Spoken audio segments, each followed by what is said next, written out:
அனைவருக்கும் வணக்கம். நாங்கள் இன்றைக்கு தரம் 7 கணிதத்தில 12வது பாடலகான அட்சர கணித கோவைகள்.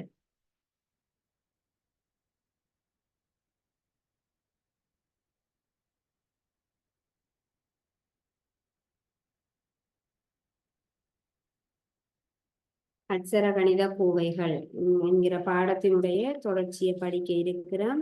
அப்ப சென்ற வகுப்புல நாங்கள் அட்சர கணித கோவைகளை உருவாக்குறது தொடர்பாக படிச்ச நாங்கள் அட்சர கணித கோவைகள் அப்படி என்ற ஒரு எண்கள் வர வேணும், அட்சரங்கள் வர வேணும், குறியீடுகள் வர வேணும். எண்கள் மூன்றும் ரெண்டும் எண்கள், எக்ஸும் வையும் அட்சரங்கள், கூட்டல் அவையோட கூட்டல், கழித்தல், வகுத்தல், பெருக்கல் ஆகிய குறியீடுகள் அல்லது கணித செய்கைகள் அதை கலந்து ஒரு கோவையாக எழுதுறது தான் நாங்கள் என்ன சொல்லுவோம், அட்சர கணித கோவைகள். இந்த அட்சர கணித கோவை ஒன்றில எண்கள் இருக்கும், அட்சரங்கள் இருக்கும், குறியீடுகள் இருக்கும், கோர்வையாக எழுதப்படும் அட்சர கணித கோவை. அப்படி என்றால் நாங்கள் இன்றைக்கு படிக்க இருக்கிறது அந்த 2 தெரியா கணியங்களுடனான அட்சர கணித கோவைகளை உருவாக்குறது. சென்ற வகுப்புல பார்த்த நாங்கள் 2 தெரியா கணியங்களுடனான அட்சர கணித கோவைகளை உருவாக்குறது. இப்போ ஒரு வகுப்பில் இருக்கக்கூடிய ஆண் பிள்ளைகளின் எண்ணிக்கை ஆண் பிள்ளைகளின் எண்ணிக்கைய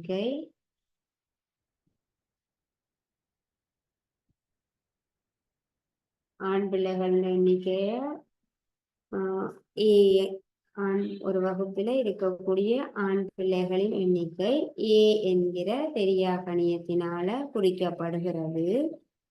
அதே வகுப்பில இருக்கக்கூடிய பெண் பிள்ளைகளின் எண்ணிக்கை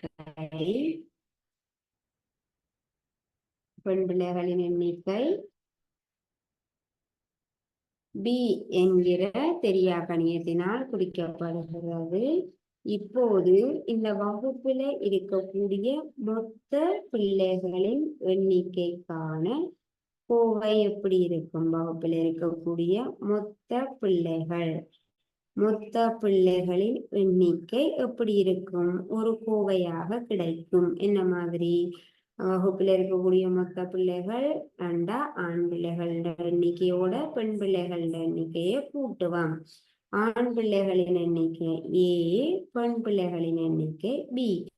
ஏ சக பி, ஏயையும் பியையும் கூட்டி வார கோவைதான் மொத்த பிள்ளைகள். வகுப்பில இருக்கக்கூடிய ஆண் பிள்ளைகளையும் பெண் பிள்ளைகளையும் சேர்த்து மொத்த பிள்ளைகளோட எண்ணிக்கைக்கான கோவை எப்படி இருக்கும்? ஏ சக பி. ஏ சக பி. நீங்கள் இதை ஏபி என்று போற்றக்கூடாது. ஏபி முடியாது, ஏபி என்று போடக்கூடாது. ஏ சக பி ஆகும். ஏ சக பி தான் வகுப்புல இருக்கக்கூடிய மொத்த பிள்ளைகளுக்கான கோவையாக இருக்கும்.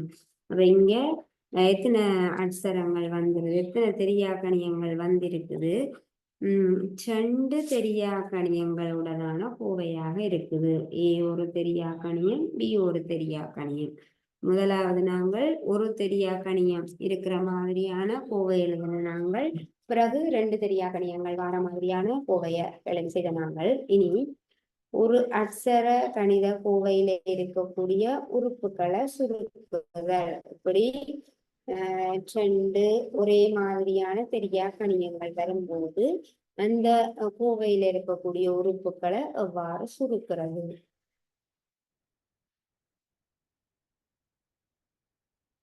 ஒரு கோவையில், ஒரு அட்சர கணித கோவையில இருக்கக்கூடிய உறுப்புகளை சுருக்குதல். ஓர்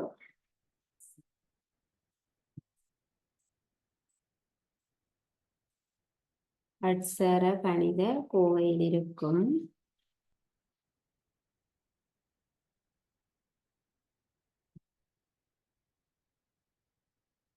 உறுப்புகளை சுருக்குதல்.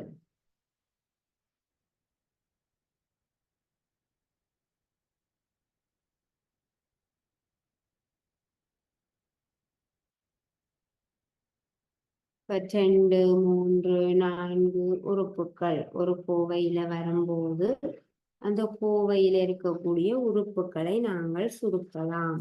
பாருங்க, அதற்கு ஒரு உதாரணம் பார்ப்போம்.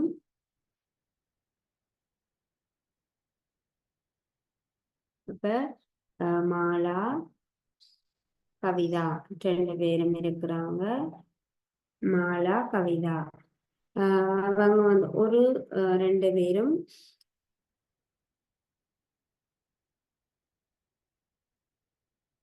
மாம்பழங்களை வாங்குறாங்க. மாம்பழங்களை வாங்குறாங்க.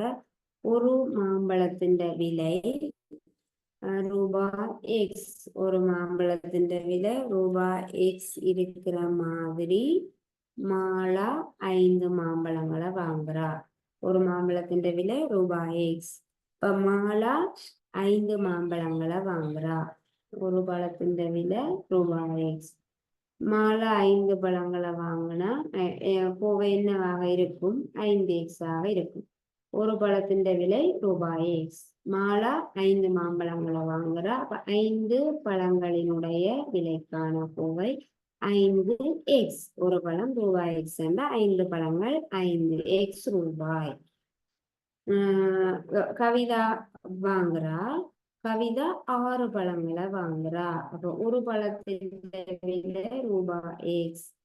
6 பழங்களோட விலை ரூபாய் 6X.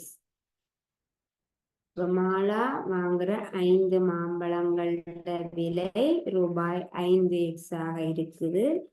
கவிதா வாங்குற 6 பழங்களோட விலை ரூபாய் 6X ஆக இருக்குது. அப்ப 2 பேரும் வாங்கின மொத்த பழங்கள், 2 பேரும் வாங்கின மொத்த பழங்களுக்கான விலை என்னவாக இருக்கும்? ரூபாய் 5X, கவிதா ரூபாய் 6X. 2 பேரும் வாங்கின மொத்த பழங்களுக்கான விலை என்றால் 2ஐயும் கூட்டுவோம். மாலா 5 பேனைகளை வாங்கியிருக்கிறா. ஒரு பேனா 10 ரூபாப்படி மாலா 5 பேனைகளை வாங்கியிருக்கிறா, 50 ரூபாய். ஒரு பேனா 10 ரூபாப்படி கவிதா 6 பேனைகளை வாங்கியிருக்கிறாண்ட 60 ரூபாய். 2 பேரும் வாங்கின மொத்த பேனைகள விலை, 2 பேரும் வாங்கி இருக்கின்ற பேனாக்கள மொத்த விலை என்றா என்ன செய்யணும்? 2 பேருண்ட பேனாக்களுக்குரிய விலையை கூட்டி நாங்கள் 110 எழுதணும். 2 பேரும் வாங்கின பேனாக்களுக்கு செலவாயிருக்கிற மொத்த பணம் 110 ரூபாய். அதே போல இங்க என்ன செய்வோம்? 2 பேரும் வாங்கியிருக்கிற மொத்த பழங்கள், வாங்கியிருக்கிற பழங்களுக்கான மொத்த பணம், மொத்த பணம் என்றால் என்ன செய்வோம்? இவா வாங்கி இருக்கிற 5 பழங்களுக்கான காசையும் கவிதா வாங்கியிருக்கிற 6 பழங்களுக்கான காசையும் நாங்கள் கூட்டுவோம். கூட்டினோம்னா ரூபாய் 5X சக 6X, ரூபாய் 5X சக 6X என்று வருது. இனி இதே போல இப்ப நாங்கள் 2 பேருண்ட பழங்களை கூட்டி அதுக்கான விலைகளை காண போறோம். இப்ப 2 பேரும் மாலா எத்தனை பழங்களை வாங்கி இருக்கிறா? 6 பழங்கள். சாரி, மாலா 5 பழங்களை வாங்கி இருக்கிறா. கவிதா எத்தனை பழங்களை வாங்கி இருக்கிறா? 6 பழங்களை வாங்கி இருக்கிறா. 2 பேரும் சேர்ந்து மொத்தம் எத்தனை பழங்களை வாங்கி இருக்கிறாங்க? 11 பழங்களை வாங்கி இருக்கிறாங்க. ஒரு பழத்தின் விலை எவ்வளவு? ஒரு பழத்தின் விலை, ஒரு பழத்தின் விலை ரூபாய் X. 11 பழங்கள விலை என்னவாக இருக்கும்? 11 பழங்களுக்கான விலை, ஒரு பழத்தின் விலை ரூபாய் X என்றால் 11 பழங்களுக்கான விலை ரூபாய் 11X. அப்ப பாருங்கோ, இங்கேயும் இங்கே இவங்க ரெண்டு பேரும் வாங்கி இருக்கிற பழங்கள எண்ணிக்கையை கூட்டி மொத்த பழங்களுக்கான விலையை காணலாம். இங்க மாலா வாங்கின 5 பழங்களுக்குரிய காசு, கவிதா வாங்கின 6 பழங்களுக்குரிய காசையும் போட்டு இப்பொழுது ரெண்டு பேரும் வாங்கி இருக்கக்கூடிய மாம்பழங்களுக்காக செலுத்தின பணம், ரெண்டு பேரும் வாங்கி இருக்கக்கூடிய மாம்பழங்களுக்கான மொத்த பணம் எவ்வளவுன்னு பாக்குறோம். இங்க என்ன வருது? 5x சக 6x. இங்க என்ன வருது? 11x. இது ரெண்டுமே சமனாகுமா சமனாகாதா? ரெண்டுமே சமனாக இருக்கும். இதுவும் மாலா 5 பழங்கள், கவிதா 6 பழங்கள், வீதம் 11 பழங்களாக ஒரு பழத்தின் விலை எக்ஸ் அண்டா 11 பழங்களுக்கான விலை 11x வந்துட்டு. இங்க பாருங்க, மாலா வாங்கின 5 பழங்களுக்கான விலை 5x, கவிதா வாங்கின 6 பழங்களுக்கான விலை 6x. ரெண்டு பேரும் வாங்கின பழங்களுக்கான மொத்த பணம் ரூபாய் 5x ஆக 6x. இந்த விலையும் நிச்சயமாக சமனாக இருக்கும். எப்படி பார்த்தா இப்ப பேனாவை பாருங்கோ, மாலா 5 பேனைகளை வாங்கி இருக்கிறாண்டா 50 ரூபாய், கவிதா 6 பேனைகளை வாங்கி இருக்கிறாண்டா 60 ரூபாய். மொத்தமாக ரெண்டு பேரும் வாங்கின பேனைகளுக்குரிய காசு 110 ரூபாய். அதே போல இங்கால பாருங்கோ, மாலா 5 பேனைகள், கவிதா 6 பேனைகள், ரெண்டு பேரும் சேர்த்து 11 பேனைகள். ஒரு பேனையின் விலை 10 ரூபாய் படி 11 பேனைகளுக்கான விலை எவ்வளவு? 110 ரூபாய். நீங்கள் இப்படி பார்க்கும் பொழுதும் தனித்தனியாக பழங்களினுடைய விலையை கண்டு கூட்டும் பொழுதும் இங்க தனித்தனியாக பேனாக்களினுடைய விலையை கண்டு கூட்டி இருக்கிறீங்க. இங்க ரெண்டு பேருண்ட பேனா மொத்த பேனாக்களினுடைய ரெண்டு பேரும் வாங்கி இருக்கக்கூடிய மொத்த பேனாக்களோட விலையை கண்டு எவ்வளவு காசுன்னு பார்த்துருக்கிறீங்க.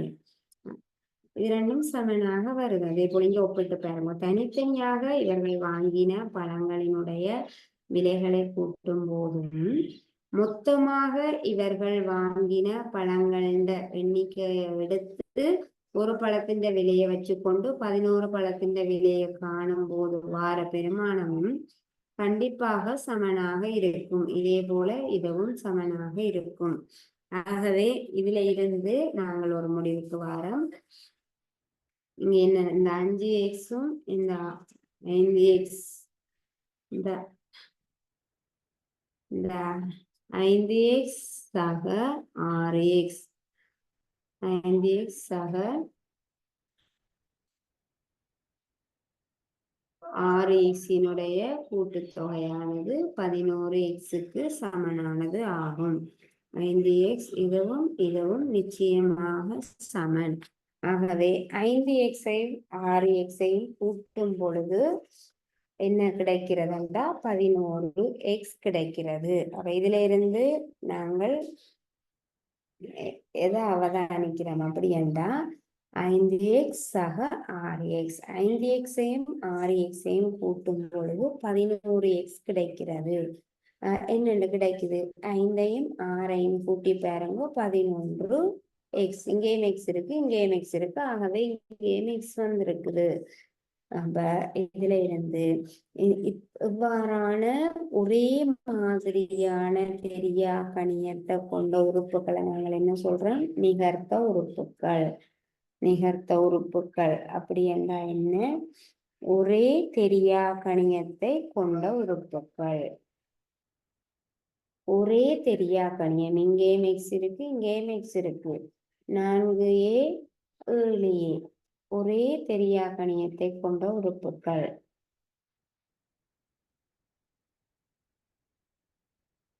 6b 3b ஒரே தெரியா கணியத்தை கொண்ட உறுப்புகள். 7x 20x பாருங்க, இங்கேயும் b, இங்கேயும் b, இங்கேயும் x, இங்கேயும் x, இங்கேயுமே இவ்வாறு ஒரே தெரியா கணியம் மாதிரியான உறுப்புகளை நாங்கள் என்ன சொல்றோம்? நிகர்த்த உறுப்புகள். இந்த நிகர்த்த உறுப்புகளை நாங்கள் கூட்டவோ கழிக்கவோ முடியும். நிகர்த்த உறுப்புகள் என்றால் ஒரே தெரியா கணியத்தை கொண்ட உறுப்புகள் நிகர்த்த உறுப்புகள் எனப்படுகின்றன. நிகர்த்த உறுப்புகள் அப்படி என்றால் என்ன? ஒரே தெரியா கணியத்தை கொண்ட உறுப்புகள்.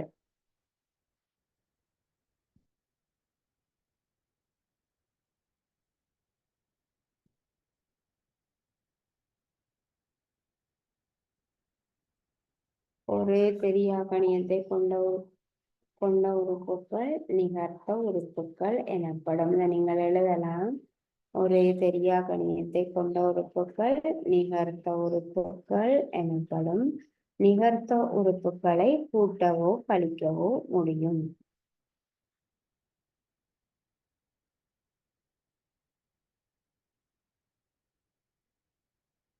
ஒரே தெரியா கணியத்தை கொண்ட உறுப்புகள் நிகர்த்த உறுப்புகள் எனப்படும். நிகர்த்த உறுப்புகளை கூட்டவோ கழிக்கவோ முடியும். கூட்டலாம், கழிக்கலாம்.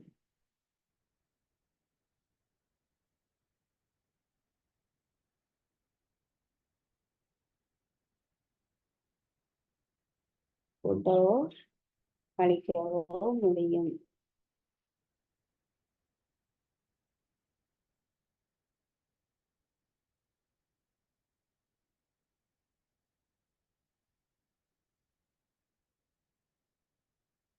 ஒரே தெரியா கணியத்தை கொண்ட உறுப்புகள் நிகர்த்த உறுப்புகள் எனப்படும்.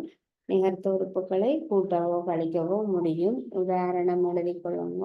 உதாரணம், நிகர்த்த உறுப்புகளுக்கு 5y, 8y. ஒரே தெரியா கணியம். இங்கே பை வந்திருக்கு, இங்கே பை வந்திருக்கு. ஒரே தெரியா கணியங்களை கொண்ட உறுப்புகள். இவற்றை நாங்கள் கூட்டலாம், கழிக்கலாம். அப்ப 5yயும் 8yயும் ஒரு கோவையில வரும் பொழுது நாங்கள் இவற்றை கூட்டல் இருந்தால் அங்கு கூட்ட முடியும், கழித்தல் இருந்தால் கழிக்க முடியும்.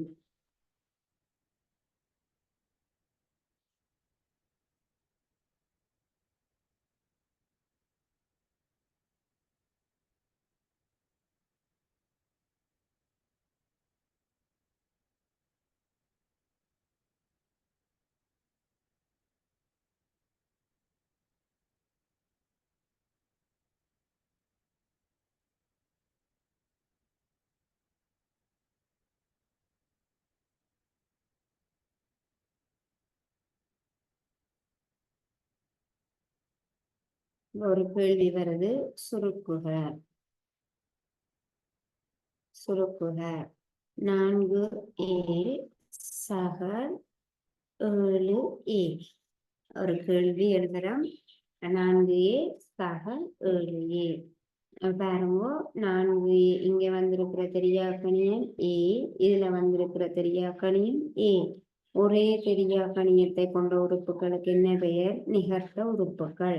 நிகர்த்த உறுப்புகளை நாங்கள் கூட்ட முடியும். அப்ப 4a-யையும் 7a-யையும் கூட்டலாம். என்ன வரும்? 11a.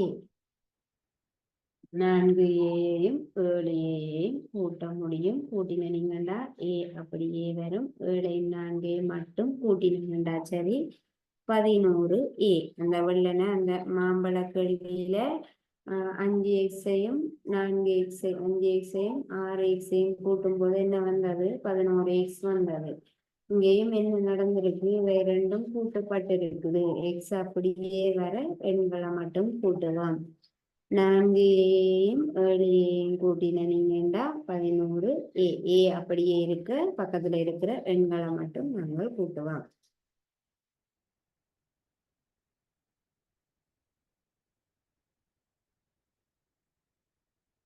அடுத்ததாக கேள்வி செய்தோம்.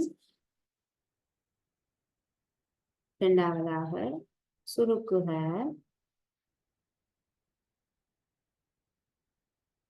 சுருக்குக 6x சக 5y சக 2x சக 7. இது ஒரு அட்சர கணித கோவை. ஓர் அட்சர கணித கோவையில இருக்கக்கூடிய உறுப்புக்களை நாங்கள் சுருக்க போறோம். அப்ப இந்த கோவையில எத்தனை உறுப்புகள் வந்திருக்கு? 1 2 3 4. ஒரு அட்சர கணித கோவையில 4 உறுப்புகள் வந்திருக்குது. இந்த உறுப்புகளை எவ்வாறு சுருக்கிறது? என்ன செய்யலாம் நாங்கள்?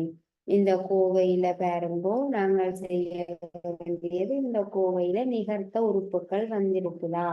நிகர்த்த உறுப்புகள் வந்திருந்தால் அந்த நிகர்த்த உறுப்புகளை நாங்கள் கூட்டுவோம். நிகர்த்த உறுப்புகள் வந்திருக்குதான்னு பார்ப்போம். இங்க 6x, இங்க 2x, இவை இரண்டும் நிகர்த்த உறுப்புகள். ஆகவே நாங்கள் நிகர்த்த உறுப்புகளை கூட்ட முடியும். 6x-ஐயும் 2x-ஐயும் கூட்டின நீங்க 8x. இது ரெண்டையும் மட்டும்தான் நாங்கள் கூட்டலாம். மீதியாக இருக்கிறத நாங்கள் கூட்ட முடியாது. அப்ப மீதியாக இருக்கிறது இங்க 5y, அங்கால 7.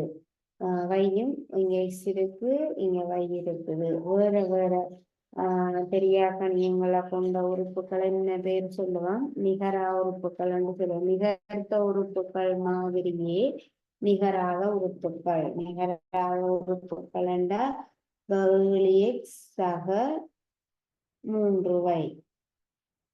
இங்க இருக்கக்கூடிய தெரியாக்கணியம் x, இங்க இருக்கக்கூடிய தெரியாக்கணியம் y. ஒரே மாதிரியான தெரியாக்கணியங்கள் இல்ல, வேற வேற தெரியாக்கணியங்கள். அப்ப வேற வேறவாறாக ஒரே மாதிரியான தெரியாக்கணியங்கள் இல்லாமல் வேற வேற மாதிரியான வெவ்வேறான தெரியாக்கணியங்களை கொண்ட உறுப்புகள் வந்திருந்தால் நாங்கள் அவற்றை நிகரா உறுப்புகள் என்று சொல்லுவோம். ஆகவே இங்க இந்த எக்ஸ், இங்க எக்ஸும் வையும் நிகரா உறுப்புகள். நிகராத உறுப்புகளை நாங்கள் கூட்டவோ கழிக்கவோ முடியாது. அப்ப இதுக்கு மேல நாங்கள் இந்த கோவையை சுருக்க முடியாது. ஒரு அட்சர கணித கோவை ஒன்று தரப்படும் பொழுது அந்த கோவையை சுருக்க சொல்லி கேட்கும் பொழுது அங்க இருக்கக்கூடிய நிகர்த்த உறுப்புகளை மட்டும் நாங்கள் கூட்டுவோம். நிகர்த்த உறுப்புகள் என்றால் ஒரே மாதிரியான தெரியா கணியங்களை கொண்ட உறுப்புகள் நிகர்த்த உறுப்புகள். வெவ்வேறான தெரியா கணியங்களை கொண்ட உறுப்புகளுக்கு பெயர் நிகராத உறுப்புகள். அப்ப நிகராத உறுப்புகளை நாங்கள் கூட்டவோ அழிக்கவோ முடியாது. இப்ப நிகர்த்த உறுப்புகளை மட்டும் கூட்டுவோம். 6x-ஐயும் 2x-ஐயும் கூட்டலாம். 6x-ஐயும் 2x-ஐயும் கூட்டும் போது 8x. மீதியாக சக 5y, சக 7. இதெல்லாம் நிகராத உறுப்புகள். ஆகவே இவை அப்படியே வரும். இவற்றை நாங்கள் கூட்ட முடியாது.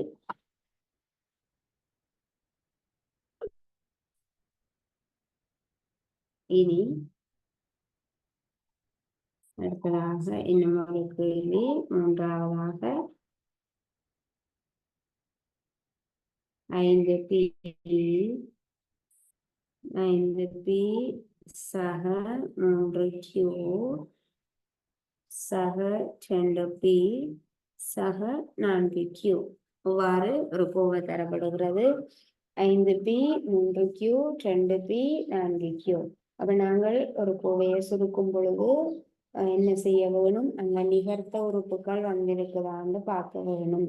நிகர்த்த உறுப்புகள் வந்திருந்தால் நாங்கள் அவற்றை கூட்டவோ கழிக்கவோ முடியும்.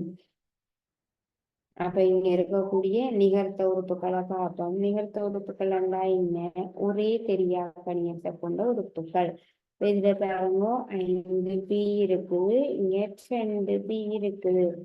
இவை இரண்டும் நிகர்த்த உறுப்புகள். 5p 2p. அடுத்ததாக இங்க பாருங்க கியூவும் நிகர்த்த உறுப்புகள். ஒரே தெரியா கணியத்தை கொண்ட உறுப்புகள் நிகர்த்த உறுப்புகள். அப்ப பியையும் நாங்கள் கூட்டலாம். பி வார மாதிரியான தெரியா கணியத்தை கொண்ட உறுப்புகளை நாங்கள் கூட்ட முடியும். அதே போல கியூ வார மாதிரியான தெரியா கணியத்தை கியூவையும் சுருக்கலாம். இவை இரண்டும் நிகர்த்த உறுப்புகள். பியையும் கூட்டலாம், கியூவையும் கூட்டலாம். ஆனால் பியையும் கியூவையும் நீங்கள் கூட்ட முடியாது. இவை இரண்டும் நிகராத உறுப்புகள், வேற வேற தெரியா கணியங்கள். இவை இரண்டும் நிகர்த்த உறுப்புகள், ஒரே தெரியா கணியத்தை கொண்ட உறுப்புகள். அப்ப இந்த கோவையில ஒரே தெரியா கணியத்தை கொண்ட 2 சோடி உறுப்புகள் வந்திருக்குது. பியும் இருக்கு கியூவும் இருக்கு. நம்ம என்ன செய்ய வேணும்? 5 பியையும் 2 பியையும் கூட்டும் பொழுது நாங்கள் அடையாளத்தை கவனிக்க வேணும். இங்க 5 பி இருக்குது, இங்க 2 பி. 5 பியில இருந்து 2 பி என்ன செய்ய வேணும்? கழிக்க வேணும். கூட்டக்கூடாது. இங்க கூட்டல் இல்லை. இங்க 5 பி இருக்குது, இங்க 2 பி. ஆனால் 2 பிக்கு முன்னுக்கு அடையாளம் 5 பியில இருந்து 2 பியை கழிக்க வேணும். 5 பியில இருந்து 2 பியை கழிச்சினீங்கன்னா 3 பி. அடுத்தது இந்த நிகழ்த்த உறுப்புகளை பாருங்கோ. 3 கியூ அடையாளம் கூட்டல் தான். இங்கேயும் கூட்டல் இங்கேயும் கூட்டல். 3 கியூவோட 4 கியூ கூட்டினீங்கன்னா 7 கியூ. இங்க 5 பி 2 பி வந்திருக்கிறபடியா கூட்ட மாட்டோம், கழிப்போம். ஆனால் இங்கே ரெண்டுமே சகதான், ஆகவே நாங்கள் கூட்டுவோம். 3 பி சக 7 கியூ.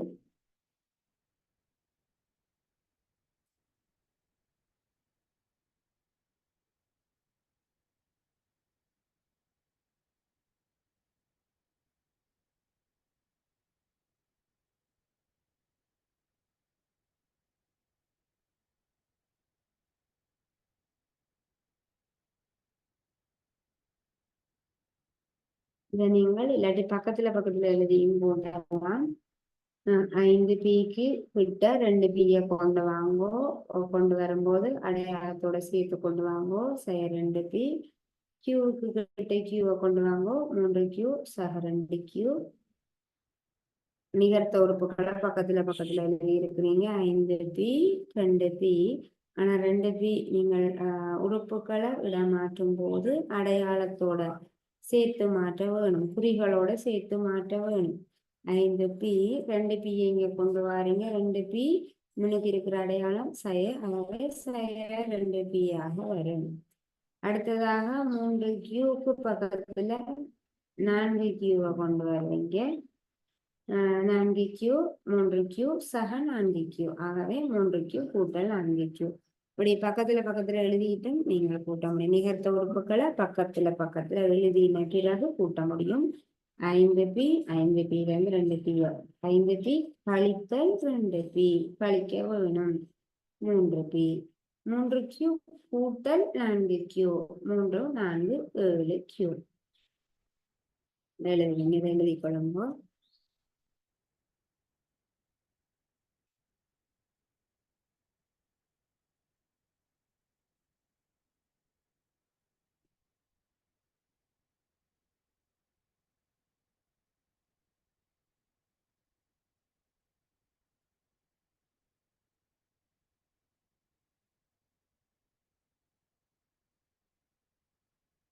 அடுத்ததாக ஒரே ஒரு கேள்வி இந்த செய்வோம். 4வது 8x சக 4y சக 11 சக x சக 7y சக 13. கொஞ்சம் பெரிய கோவையா இருக்குது. இந்த கோவையை சுருக்க போறோம். ஒரு அட்சர கணித கோவையில இருக்கக்கூடிய ஒரு சுருக்க போறோம். 1 2 3 4 5 6 கோவை. 6 உறுப்புகள் வந்திருக்குது.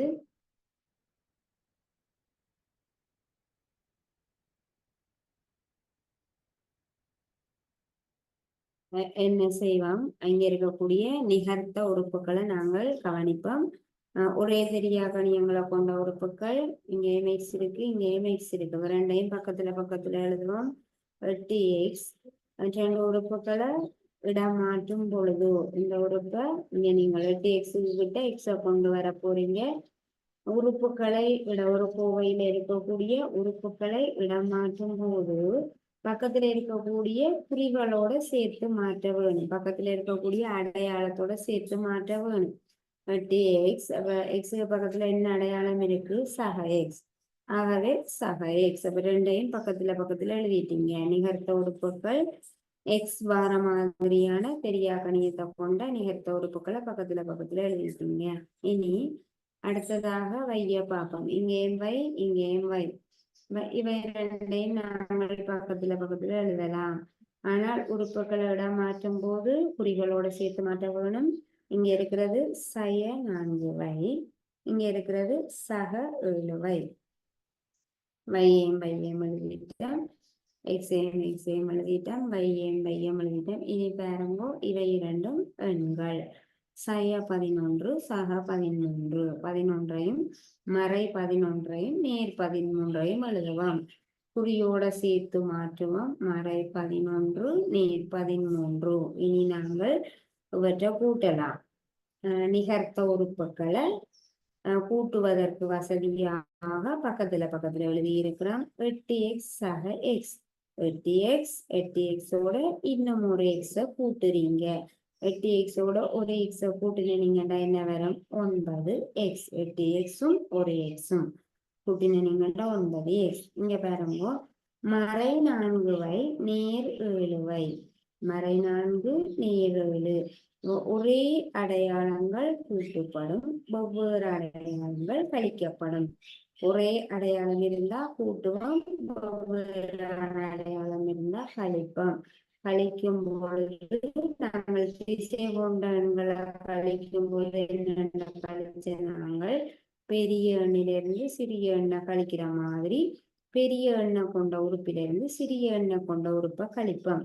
7y இருக்குது, மறை 4y இருக்குது. ஆகவே 7லிருந்து 4 கழிச்சனீங்கண்டா 3. 7yலிருந்து 4y கழிச்சனீங்கண்டா 3y. குறி என்ன போட வேணும்? பெரிய எண்ணெய் கொண்ட உறுப்புக்கு பக்கத்துல இருக்கிற குறிய போட வேணும். திசை கொண்ட எண்களை கழிக்கும் போது பெரிய எண்ணெய் வெவ்வேறான குறிகளை கொண்ட எண்களை கழிக்கும் போது பெரிய எண்ணிலிருந்து சிறிய எண்ணெய் கழிச்சு பெரிய எண்ணுக்கு பக்கத்துல இருக்க குறிய எழுதுவோம். அதே போல பெரிய எண்ணெய் கொண்ட உறுப்பிலிருந்து சிறிய எண்ணெய் கொண்ட உறுப்பை கழிச்சு பெரிய எண்ணுக்கு பக்கத்துல இருக்க குறிய எழுத வேணும். அப்ப நேர் 3y. பெரிய எண் 7, 7க்கு பக்கத்துல இருக்கிற குறி நேர். ஆகவே நேர் 3y. இனி மறை 11 நேர் 13. இவை இரண்டும் எண்கள் தான், திசை கொண்ட எண்கள். இங்க மறை வந்திருக்கு, நேர் வந்திருக்குது. திசை கொண்ட எண்களை கூட்டும் பொழுது வெவ்வேறு அடையாளங்களை கொண்ட எண்களை நாங்கள் என்னென்னு கூட்டுவோம். இதே மாதிரி பெரிய எண்ணிலிருந்து சிறிய எண்ணை கழிச்சு பெரிய எண்ணுக்கு பக்கத்துல இருக்கிற குறிய எழுதுவோம். வெவ்வேறு குறிகளை உடைய திசை கொண்ட எண்கள். திசை கொண்ட எண்களை கூட்டும் பொழுது பெரிய எண்ணிலிருந்து சிறிய எண்ணை கழிச்சு பெரிய எண்ணுக்கு பக்கத்துல இருக்கிற குறிய எழுத வேணும். 13லிருந்து 11 கழிச்சீங்கன்னா 2. பெரிய எண்ணுக்கு பக்கத்துல இருக்கிற குறி நீர். ஆகவே 9x சக 3y சக 2. இனி நாங்கள் இவற்றை கூட்ட முடியாது, ஏனென்றால் அவை நிகர்த்த உறுப்புகள் இனி இல்லை. x இருக்கு, y இருக்கு, நிகரா உறுப்புகள். இங்கேயும் எண் வந்திருக்குது, எண்ணையும் ஒரு அட்சரத்தையும் நாங்கள் கூட்ட முடியாது. ஆகவே இதோட விடை எழுதலாம்.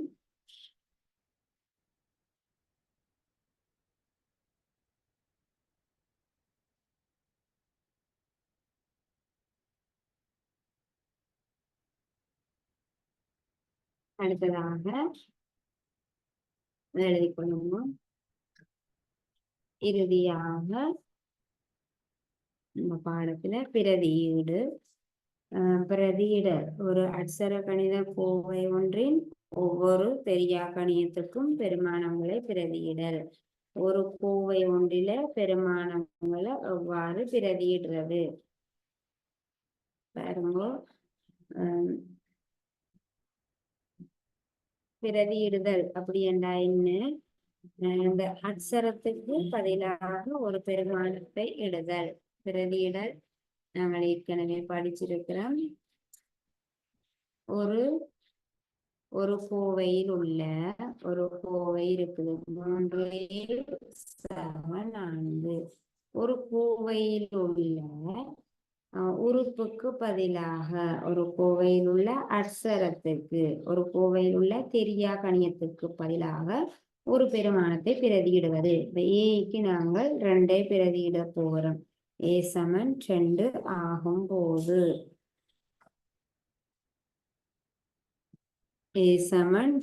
ஆகும்போது இந்த கோவை எப்படி இருக்கும்? அப்ப நாங்கள் ஏக்கு பதிலாக ரெண்டு என்கிற பெருமானத்தை பிரதியிட போறோம். ஏக்கு பதிலாக 2 இருந்திருந்தால் இந்த கோவையினுடைய பெருமானம் எப்படி இருக்கும்? இப்ப கோவை என்ன? 3a sin 4. இந்த கோவையில நாங்கள் கோவையில இருக்கக்கூடிய தெரியா கணியத்திற்கு பதிலாக ஒரு பெருமானத்தை இடுகிறோம், பிரதியிடுகிறோம். ஏக்கு பதிலாக 2 பிரதியிட போறீங்க. அப்ப 3 ஏ இருக்கிற இடத்துல என்ன போட வேணும்? 2.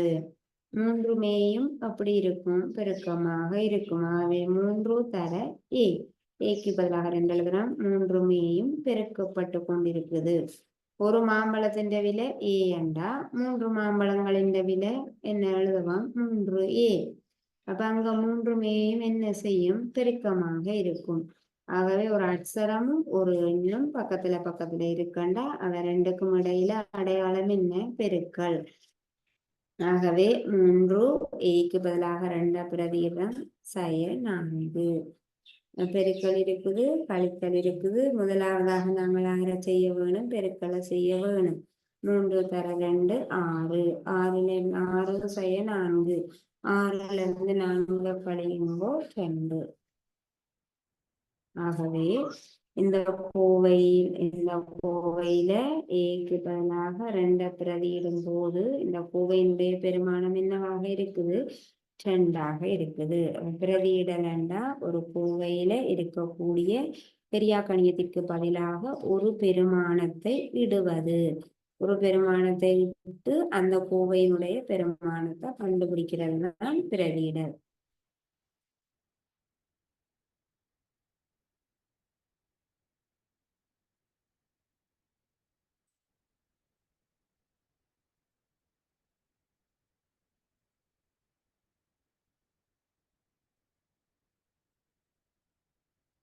நாங்கள் ஒரு கேள்வி செய்வோம்.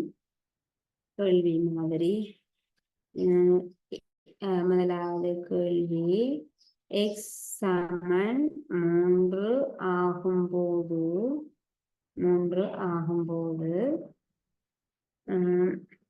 7x சய 5 எனும் கோவையின் பெருமானத்தை காண்க.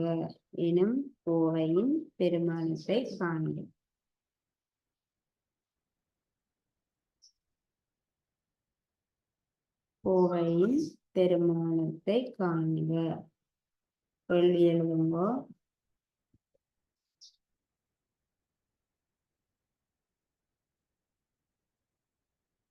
x சமன் 3 ஆகும்போது 7x சய 5 எனும் கோவையின் பெருமானத்தை காண்க. அந்த கோவையினுடைய பெருமானம் எப்படி இருக்குமென்று பார்க்க போறோம். இந்த கோவை என்ன? 7x சய 5. இந்த கோவையில ஆற பிரதியிட போறோம்? x-க்கு பதிலாக 3ஐ பிரதியிட போறோம். x-க்கு பதிலாக 3ஐ இட போறோம். அப்ப 7ம் x-ம் எப்படி இருக்கும்? பெருக்கமாக இருக்கும். ஆகவே x-க்கு பதிலாக 3ஐ பிரதியிடும் போது 7 தர 3.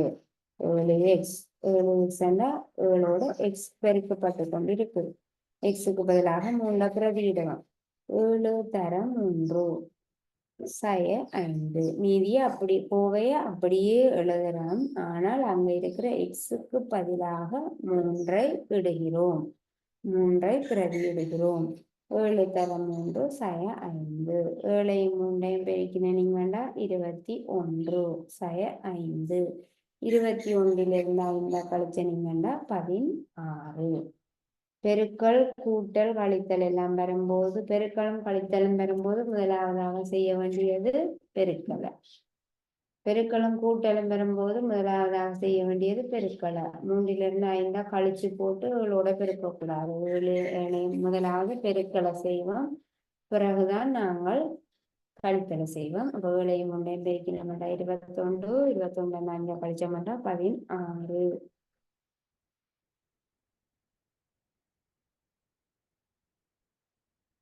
அதே போல இன்னும் ஒரு கேள்வி செய்வோம்.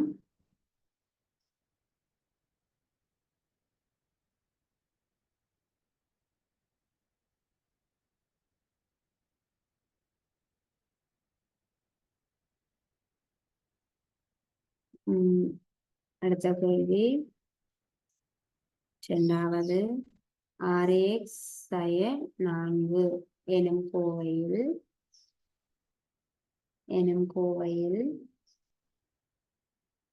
6c sin 4 எனும் கோவையில் c சமன் 3ஐ பிரதியிட்டு பெருமானத்தை காண்க. 3ஐ பிரதியிட்டு பெருமானம் காண்க.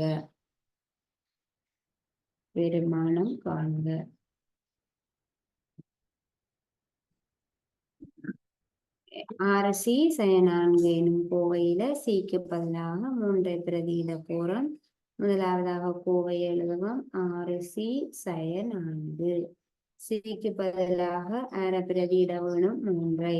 6 தர 3 மீதி எழுதுவோம் sin 4. இந்த கோவையில cக்கு மட்டும் 3 எழுதுறோம். 6க்கும் cக்கும் இடையில அடையாளம் பெருக்கல். ஆகவே பெருக்கலை போடுறோம். 6ஐயும் 3ஐயும் முதலாக செய்கிறது பெருக்கல். 6ஐயும் 3ஐயும் பெருக்குமோ 18 sin 4. 18ல இருந்து 4 கழியுமோ 14.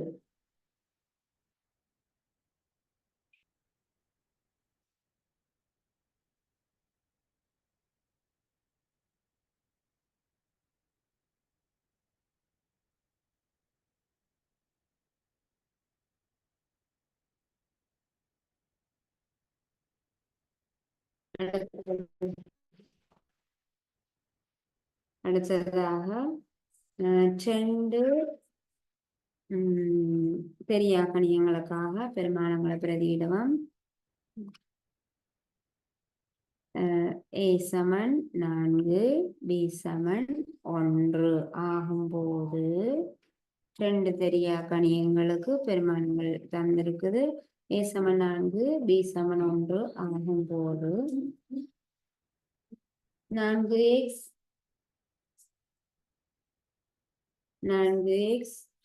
sin 3ஐ சக 6இன் பெருமானத்தை காண்க. இந்த கோவையின் பெருமானத்தை காண்க.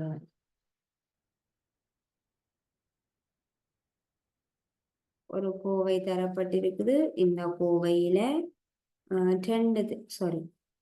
2 தெரியாக்கணியங்கள் வந்திருக்குது. ஏயும் பியும்.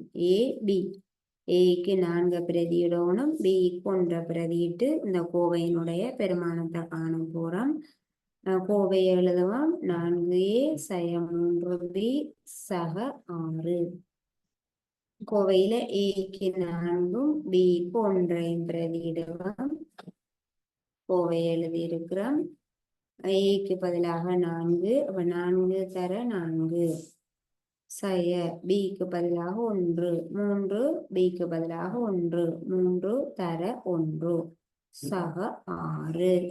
முதலாவது பெருக்களை செய்வோம். 4ஐயும் 4ஐயும் பெருக்கினோம்டா 16 சய 3ஐயும் 1ஐயும் பெருக்கினோம்டா 3 சக 6. 16ல இருந்து 3 கழிச்சு வார விடையோட 6 கூட்டுவோம். 16ல இருந்து 3 கழிச்சீங்கன்னா 13. 13ஓட 6 கூட்டும்போ 19 சமன் 19. அல்லது 16ஐயும் 6ஐயும் கூட்டியும் 3 கழிக்கலாம். 16ஐயும் 6ஐயும் நேர் பெருமானங்கள் 2ஐயும் கூட்டியும் கழிக்கலாம். கழிச்சீங்கன்னா விட 19. அப்ப இங்கே 2 தெரியாக்கணியங்கள் தரப்பட்டிருக்குது. a சமன் 4 b சமன் 1. இந்த கோவையில பிரதியிட போறோம். முதலாவது கோவை எழுதும்போ அடுத்தது தெரியாக்கணியங்களுக்கான பெருமானங்களை பிரதியிடும்போ 4 ஏக்கு பதிலாக 4 2க்கும் இடையில தர என்னடா 2 பெருக்கப்பட்டு கொண்டிருக்கும். 3 பிக்கு பதிலாக 1 3 தர 1 சக 6.